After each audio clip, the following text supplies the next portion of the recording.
Hello friends, क्या आपने कभी सोचा है कि एक ही प्रोजेक्ट में इन्वेस्ट करने के बाद कुछ इन्वेस्टर्स को अच्छा प्रीमियम मिलता है इन रीसेल, और वहीं आप उनमें से कुछ ऐसे लोग होते हैं जिनको रीसेल वैल्यू कम मिलती है। उसका रीजन सिंपल सा एक होता है कि हम एक अच्छी अलॉटमेंट चूज करने में कहीं ना कहीं चूक जाते हैं। तो आज के वीडियो का कोर जो है वो यही है कि आपको एक अच्छी अलॉटमेंट कैसे चूज करनी है और एक अच्छा प्रीमियम आप कैसे फेच कर सकते हैं रीसेल करते टाइम अपना। आज मैं बात करने वाला हूं दो ऐसे प्रोजेक्ट्स के बारे में जो आने वाले टाइम में भी लॉन्च होने वाले हैं। आज हम अक्टूबर एंड में हैं, होपफुली शायद 10 नवंबर के आसपास तक ये दोनों प्रोजेक्ट लॉन्च हो जाएंगे क्योंकि दोनों के रेरा अंडर प्रोसेस हैं। हम बात करने वाले हैं बिरला 71 प्रवाह और दूसरा प्रोजेक्ट है MR86 जिसका नाम है सेरेनिटी हिल्स। तो दोनों की वन बाय वन पहले मैं आपको ब्रीफिंग दूंगा और जो मेजर पॉइंट्स हैं, जो इस वीडियो का कोर है, वो मैं डिस्कस करूंगा लास्ट में जाके, ताकि आपको समझ में आ सके कि मुझे अलॉटमेंट कैसे लेनी है, एक अच्छी अलॉटमेंट कैसे लेनी है और एक अच्छा अमाउंट मैं कैसे सेव कर सकता हूं बुक करने से पहले ही अपना। ठीक है, तो स्टेप बाय स्टेप समझेंगे चीजों को। पेन पेपर लेके बैठ जाना साथ में और नोट डाउन जरूर कर लेना। जो मैं प्रोजेक्ट के बारे में आपको डिटेल्स बताने वाला हूं बहुत इंपॉर्टेंट है। हर कोई मोटी मोटी डिटेल्स डिस्कस कर रहा है, बता रहा है आपको, बट जो उसके अंदर मेन चीज है वो कोई भी नहीं डिस्कस कर रहा उसके बारे में, तो वो भी मैं यहाँ पे कवर करूंगा। तो सबसे पहले हम डिस्कस करते हैं बिरला 71 परवाह, जो अभी इसका रेरा जैसे मैंने बताया अंडर प्रोसेस है और ये अगले 10 से 15 दिन में इसका रेरा आ जाएगा और उसके बाद ये प्रोजेक्ट लॉन्च होगा। तो ये प्रोजेक्ट है जो लोकेट करता है SPR रोड पे सेक्टर 71 में। SPR से करीब 150 से 200 मीटर ये प्रोजेक्ट अंदर है। इस प्रोजेक्ट की मेन एंट्री रहने वाली है 60 मीटर वाइड रोड से। प्रोजेक्ट का टोटल लैंड पार्सल है करीब 5 एकड़ का, मोर देन 5 एकर्स, जिसमें टोटल 5 टावर बनेंगे और ये प्रोजेक्ट आता है under TOD licence. That means ये एक हाई डेंसिटी प्रोजेक्ट होने वाला है। 5 एकड़ में करीब 500 अपार्टमेंट इसमें होंगे, प्लस 70 से 80 इसमें AWS अपार्टमेंट होंगे। तो एक हाई डेंसिटी प्रोजेक्ट होगा, इस चीज को ध्यान में रखिएगा। इन्वेस्टमेंट करने से पहले दोनों में से कौन सा प्रोजेक्ट में हमें इन्वेस्ट करना है, किसमें नहीं करना है, ये आप इस वीडियो के बाद इजिली डिसाइड कर पाएंगे। तो इसमें जैसे मैंने आपको बताया 500 अपार्टमेंट है। 500 अपार्टमेंट में दो तरीके की कॉन्फ़िगरेशन आनी है। इसमें 3 and 4 BHK के अपार्टमेंट्स इसमें होंगे। 5 टावर्स में से 3 टावर एडजॉइनिंग है, 2 टावर अलग है। दो अलग एडजॉइनिंग टावर्स हैं A, B, C। ये 3 टावर इकट्ठे हैं जो स्टार्टिंग में प्रोजेक्ट की एंट्री पे ही आते हैं। साइज अप्रोक्स 1700 से 1800 स्क्वायर फीट का होगा इसमें 3 BHK का। और जो 4 BHK के अपार्टमेंट्स हैं वो है D और E टावर में, जो कि दोनों सेपरेट एडजॉइनिंग टावर्स हैं। और इसका जो साइज होगा करीब 2500 स्क्वायर फीट के आसपास होगा। इनका साइट प्लान अपने पास है। अगर आप समझना चाहते हैं किसकी क्या फेसिंग होगी अपार्टमेंट की और इसका वास्तु किस तरीके से होगा, जो कि बहुत इंपॉर्टेंट रहेगा चूज करने के लिए, क्योंकि जैसे मैं बताया 4 to 4 है, 2 एक तरफ होंगे 2 एक तरफ होंगे, तो उसमें आपसे वो कौन सा अपार्टमेंट चूज करना है वो भी आप पहले ही डिसाइड कर सकते हैं लॉन्च होने से पहले। तो ये था ब्रीफिंग बिरला 71 का। अब हम बात करते हैं MR86 जिस प्रोजेक्ट का नाम है सेरेनिटी हिल्स, और इसका रेरा अप्रूव हो चुका है, रिसीव नहीं हुआ। What's the difference? Approve means कुछ कंडीशन के साथ रेरा ने इसको अप्रूव कर दिया है, बट वो कंडीशंस फुलफिल होने के बाद रेरा इन हैंड होगा और उसके बाद ये प्रोजेक्ट लॉन्च हो सकता है इजीली। MR86 इसका टोटल लैंड पार्सल है 25.9 एकर्स का, ऑलमोस्ट 26 एकर्स, जिसमें टोटल 7 फेजेस हैं as per the site plan जो इन्होंने सबमिट किया है अपना रेरा अथॉरिटी को। तो इसमें इनिशियली जो अभी लॉन्च होने हैं वो 2 फेज लॉन्च होने हैं, फेज 1 एंड फेज 2, जिनका लैंड पार्सल है करीब, फेज 1 का लैंड पार्सल है 8 एकड़ का और फेज 2 है 7 एकर्स का। तो टोटल 15 एकड़ में प्रोजेक्ट लॉन्च होने हैं। 2 फेजेस एक साथ लॉन्च होंगे और इसमें टोटल 7 टावर हैं। फेज 1 में 4 टावर है, फेज 2 में 3 टावर है। फेज 1 में टावर है D1, D2, D3 and C1 which is the stand alone tower. ये C1 जो टावर है it is purely large 3 BHK जिसका साइज होगा करीब 2200 square feet 3 BHK plus servant. और दूसरा जो कॉन्फ़िगरेशन है फेज 1 के अंदर वो है D1, D2, D3 के अंदर। इसमें तीनों ही टावर्स के अंदर स्मॉलर साइज ऑफ 3 BHK रहने वाला है। साइज अप्रोक्स 1700 से 1750 स्क्वायर फीट सुपर एरिया की हम बात कर रहे हैं। इसके अलावा जो इसमें 4 BHK के अपार्टमेंट भी आने हैं वो है फेज 2 के अंदर। फेज 2 में भी 3 टावर हैं B1, B2 एंड B3। इसके अंदर 4 टू अ कोर अपार्टमेंट्स हैं। ये सातों के सातों टावर 4 टू अ कोर है। B1, B2, B3 जो है इसमें combination of 3 BHK large and 4 BHK।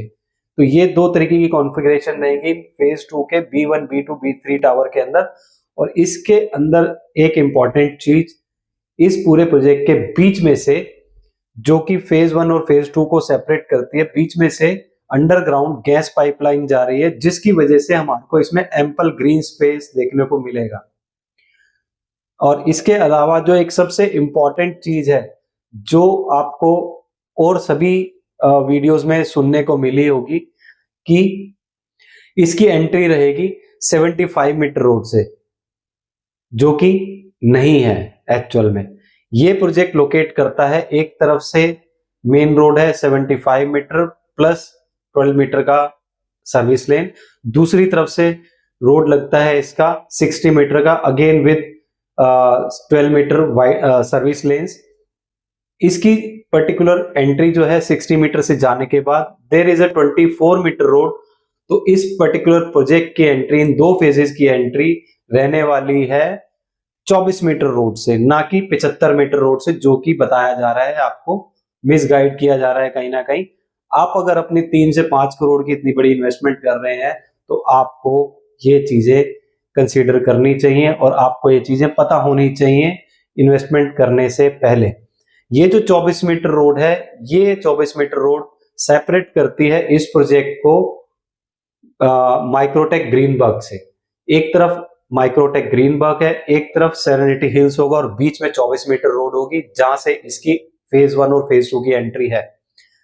Future में बाकी का जो लैंड पार्सल है 10 एकड़ का, उसकी एंट्री हो सकता है 75 मीटर रोड से हो, बट इन दो फेजेस की नहीं है, क्योंकि as per the site plan इस प्रोजेक्ट के अंदर दो एंट्रीज हैं, एक 24 मीटर से, एक 75 मीटर से। फ्यूचर के जो फेजेस आएंगे उनकी एंट्री डेफिनेटली 75 मीटर रोड से होगी, बट इन दो फेजेस की एंट्री 24 मीटर रोड से होने वाली है। तो ये चीज आपको ध्यान में रखनी है। और एक और इंपॉर्टेंट चीज इसमें मैं ऐड करना चाहूंगा यहाँ पे, ये प्रोजेक्ट जो है दिस इज द जेवी प्रोजेक्ट, अलोन एमआर का नहीं है, ये जेवी प्रोजेक्ट है। लैंड जो है दैट बिलोंग्स टू पिरामिड, और इस प्रोजेक्ट को जो डेवलप करेगा, बनाएगा, मार्केटिंग, सेल्स, सभी राइट्स एमआर के पास हैं। तो एमआर एग्जीक्यूशन में है, not the land owner. Land owner pyramid है इसमें। तो ये चीज भी आपको पता होनी चाहिए अगर आप इस प्रोजेक्ट में इन्वेस्ट करना चाह रहे हैं। ऑल्दो दोनों में से किसी भी प्रोजेक्ट में आप इन्वेस्ट कर सकते हैं। दोनों के दोनों प्रोजेक्ट जो है रेप्यूटेड डेवलपर के हैं।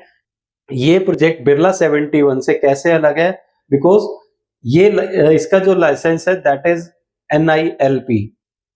NILP में जो होता है डेंसिटी कंपैरेटिवली कम होती है। तो 15 एकड़ के अंदर इसके अंदर आने वाले हैं करीब 1000 flats.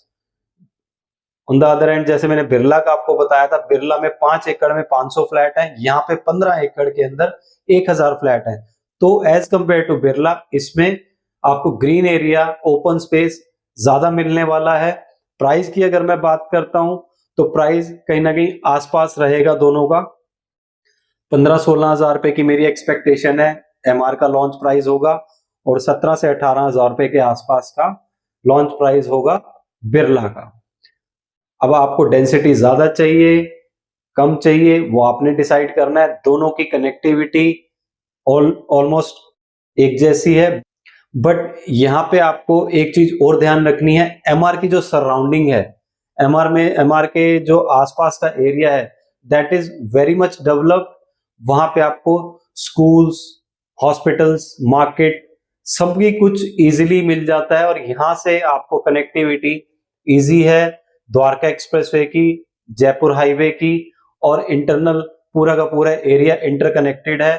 School walking distance पे है, across the road Saint Xavier school है इसके। सो ये चीजें ध्यान में रखनी है हमारे को इन दोनों में से चूज करने से पहले कि आपको क्या किस प्रोजेक्ट में जाना चाहिए, किस में नहीं जाना चाहिए। ऑल्दो दोनों अच्छे प्रोजेक्ट हैं, बाय द टाइम जब बिरला भी डेवलप होगा तो यहाँ पे भी काफी इंफ्रा और डेवलप हो चुका होगा, बट MR86 के साथ प्रेजेंट में एडवांटेज ये है कि वहां पे आपको सोशल इंफ्रा ऑलरेडी मिलता है, और भी अच्छी डेवलपमेंट वहां पे कंपैरेटिवली हो रही है। बिरला 71 की बात करें तो बिरला में एक फ्यूचर दिखता है कहीं ना कहीं, वहां पे सारा इंफ्रा अभी डेवलप होगा। SPR रोड रीडेवलप होने के बाद अच्छी कनेक्टिविटी हो जाएगी यहाँ की भी, तो 5 साल के आसपास का टाइम तो दोनों प्रोजेक्ट में अप्रोक्सीमेटली लगेगा ही लगेगा, 4 से 5 साल का टाइम। अब जो मेन कोर मैसेज है इस वीडियो का, उसके बारे में थोड़ा सा डिस्कशन कर लेते हैं। वो है अलॉटमेंट को लेके। इन दोनों प्रोजेक्ट्स के अंदर एक बहुत ही कॉमन चीज है, वो है पिरामिड बिल्डर। बिरला 71 के भी एडजॉइनिंग एक प्रोजेक्ट है पिरामिड एल्बिन, जो कि लोकेटेड अगेन 71 में है, बिल्कुल ही एडजॉइनिंग प्रोजेक्ट है। उस प्रोजेक्ट के अंदर भी टावर्स जो बन रहे हैं वो 45 स्टोरीज के हैं, बिरला के अंदर 36 स्टोरीज के हैं। तो हमारे को यहाँ पे ये ध्यान देने की जरूरत है कि मुझे कौन सा अपार्टमेंट चूज करना है, जिसका मुझे कौन सा अपार्टमेंट चूज करना है कि मेरे फ्लैट के ऊपर किसी तरीके से कोई हर्डल ना हो व्यू का पिरामिड एल्बन की वजह से। सो ये अगर समझना चाहते हैं डिटेल में तो कनेक्ट कर सकते हैं। अलॉटमेंट से पहले आप चूज कर सकते हैं कि मुझे क्या अलॉटमेंट चूज करनी है अलॉटमेंट के टाइम पे, जब ये प्रोजेक्ट लॉन्च होगा। तो ये एक बहुत इंपॉर्टेंट चीज है। दूसरी चीज, अगर हम बात करें MR86 की, सेरेनिटी हिल्स की, उसके भी एडजॉइनिंग है एक प्रोजेक्ट पिरामिड का ही है, वो भी पिरामिड एलीट, जो कि एक अफोर्डेबल प्रोजेक्ट है। उसके टावर की हाइट ऑल्दो 13 फ्लोर्स तक की ही है, बट अगेन हमारे को यहाँ पे ये देखना है कि मैं जो नए प्रोजेक्ट में अपार्टमेंट चूज करूंगा, अलॉटमेंट लूंगा, वो मुझे कौन सा अपार्टमेंट लेना है ताकि मेरा व्यू उसकी तरफ ना रहे, या उसकी वजह से मेरे पर्टिकुलर अपार्टमेंट पे किसी तरीके का कोई इंपैक्ट ना हो। क्योंकि आप इस चीज को जरूर समझिए कि जब भी एंड यूजर उस प्रोजेक्ट को लेगा, अगर आप इन्वेस्टमेंट के लिए भी ले रहे हैं चाहे रहने के लिए भी ले रहे हैं, तो एट द एंड कोई ना कोई तो उसमें रहेगा। तो वो चीज ये जरूर नोटिस करेगा, कंसीडर करेगा कि किसी तरीके से ओवरशैडो तो नहीं हो रहा मेरा अपार्टमेंट इन प्रोजेक्ट की वजह से। तो आपने बहुत ध्यान से अपनी अलॉटमेंट चूज करनी है। दोनों के साइट प्लान्स अपने पास हैं। इन डेप्थ अगर आप समझना चाहते हो दोनों प्रोजेक्ट के बारे में वन बाय वन, तो आप हमारी कंसल्टेंसी ले सकते हैं, ताकि आप पहले ही प्रिपेयर रहें कि मुझे क्या अलॉटमेंट लेनी है। उस टाइम पे एंड मोमेंट पे आपको किसी तरीके की कोई कंफ्यूजन ना हो अलॉटमेंट प्रोसेस को लेके अपना अपार्टमेंट चूज करते टाइम। तो ये दो चीजें थी जो मैंने आपको इसमें बतानी थी। और एक और इंपॉर्टेंट चीज मैं आपको यहाँ पे बताना चाहूंगा, रेरा अभी दोनों में से किसी का नहीं आया, तो अगर आपको अच्छा लगे, ठीक लगे ये एडवाइस, तो मैं आपको कहूंगा कि EOI अभी आप प्रोसेस में ना पड़े, किसी को अपना चेक ना दें। अननेसेसरली नुकसान उसमें आपका ही होगा, क्योंकि जितने ज्यादा EOI जाएंगे बिल्डर का प्राइस उसी हिसाब से सेट होगा। EOI कम होंगे तो उम्मीद है प्राइस कंपैरेटिवली हमारे को कम मिल सकता है अगर आप EOI प्रोसेस में नहीं जाएंगे, क्योंकि रेरा आने के बाद बिल्डर हमारे को 3 से 4 दिन का टाइम आराम से देता है। उस टाइम पे आप अपनी सारी फॉर्मेलिटीज तसल्ली से पूरी करें। लेकिन उससे पहले अगर आपका मन प्योरली बन चुका है इस प्रोजेक्ट में, इन दोनों में से किसी प्रोजेक्ट में जाने का, तो अपना अलॉटमेंट अपने दिमाग में फ्रीज कर लें कि मुझे क्या पर्टिकुलर फेसिंग का यूनिट लेना चाहिए। उसके लिए आप हमारे से कंसल्ट कर सकते हैं, हमारे से बात कर सकते हैं। सारा का सारा प्रोसेस बहुत इजी रहेगा आपका। ये सब कुछ अपना होमवर्क अगर आप करके रखेंगे अपने पास, तो कनेक्ट जरूर कर सकते हैं। और हमारा टेलीग्राम चैनल है, टेलीग्राम चैनल चाहे तो आप ज्वाइन कर सकते हैं। नेक्स्ट वीडियो में इसकी एक और बनाऊंगा रिलेटेड, जब सारा का सारा मटेरियल बिल्डर की तरफ से कलर्ड में अपने पास आ जाएगा। अभी मेरे पास सारी ब्लैक एंड व्हाइट चीजें हैं, उसमें मैं आपको सारा कुछ समझा दूंगा। जब कलर्ड ब्रोशर और वो सारी चीजें आएंगी तो अंडरस्टैंडिंग आपके लिए और ज्यादा इजी हो जाएगी। तो उस टाइम के लिए आप इस चैनल को अभी सब्सक्राइब कर लें और बेल नोटिफिकेशन ऑन कर लीजिएगा। उसके बाद बेशक से अनसब्सक्राइब कर देना, कोई फर्क नहीं पड़ता। बट आपको अलॉटमेंट क्या चूज करनी है वो एक बहुत मेन चीज है। बहुत सारे प्रोजेक्ट ऐसे हैं आज भी जहां पे एक अपार्टमेंट ओनर को मिल रहा है अच्छा खासा प्रीमियम, दूसरा जो अपार्टमेंट ओनर है वो मार्केट में कहीं ना कहीं स्ट्रगल कर रहा है अपना यूनिट सेल करने के लिए, या फिर उसको प्रीमियम कम मिल रहा है, इस वजह से वो सेल नहीं कर पा रहा। तो अलॉटमेंट बहुत मैटर करती है। प्रोजेक्ट भी हम अच्छा चूज कर लेते हैं, डेवलपर भी अच्छा चूज कर लेते हैं, सब कुछ वर्किंग हम सारी कर लेते हैं, बट एट द एंड कहीं ना कहीं जाके हम मार खाते हैं अलॉटमेंट के अंदर। तो उससे बचने के लिए आप अपना होमवर्क पहले कर लें। हमारी कंसल्टेंसी चाहे तो आप ले सकते हैं। और नेक्स्ट वीडियो में जरूर मिलेंगे आपसे दोबारा। तब तक के लिए थैंक यू सो मच।